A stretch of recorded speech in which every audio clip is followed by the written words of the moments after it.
এই যে রেডি হয়ে গেছি, আর এখন হালকা একটা জাস্ট মেকআপ করেছি, মানে খুব বেশি না। আর এখন রেডি হয়েছি বলতে এখনো ড্রেস পরা হয়নি। তারপরে ড্রেস পরে কিছু মানে খাবো, বাড়ি থেকে খেয়ে যাব, যেহেতু এখন প্রায় কটা বাজে, এখন 9টা 10 হয়ে গেছে। বাড়িতে খেয়ে যাব, তারপরে দেখি কতক্ষণ ঠাকুর দেখতে পারি, কারণ লঞ্চ আবার বন্ধ হয়ে যায়। আজই সারা লঞ্চ মানে থাকবে।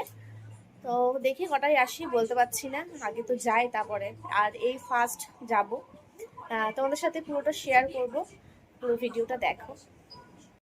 এটা আমার ফাদার।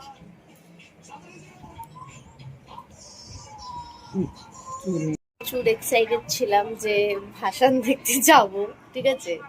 আর এই যে আমাদের এই এসে শুয়ে পড়েছে, তার কারণ হলো পুরো 1 সপ্তাহ নাইট দিয়েছে, সেই সোমবারে গেছিল, আজ শনিবার।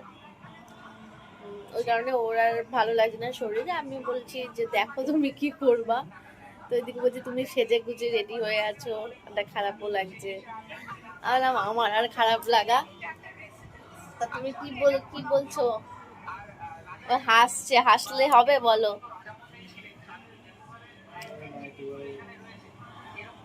ওর একটা কথা বললো, সেটা আর বলা যাবে না। ও চলো, মা বলছে খেয়ে নিতে, ওঠো। এসে থেকে আর ইসে করছো না, কিন্তু ওঠো। ফাইনালি ভাসানে আমরা যাচ্ছি না। আমাকে এরকম সাজিয়ে ফাজিয়ে নিয়ে, ঠিক আছে, সেই মানুষটাই যে এখন এখানে খাওয়া দাওয়া করে শুয়ে পড়েছে। হুম। আর আমি এই যে এখানে সুন্দর করে একটু সেরেছিলাম হালকা। তা এই মেকআপটা আমি তুলবো না, কারণ মনে তো আশা ছিল যে আমি যাব, যদি স্বপ্নের মধ্যে আমি যেতে পারি, এই কারণে মেকআপটা তুলবো না। ওইভাবেই আমি স্বপ্নের মধ্যে যাব। মানে সত্যি, কি গো তুমি,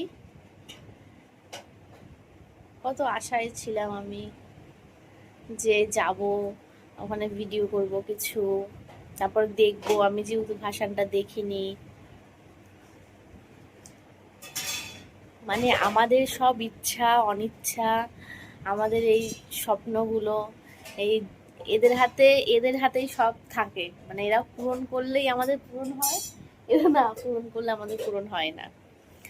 এই যে সেই ব্যক্তিটা এখানে যে শুয়ে আছে, হাতটা সরাও, তুমি সে মুখটা দেখাও।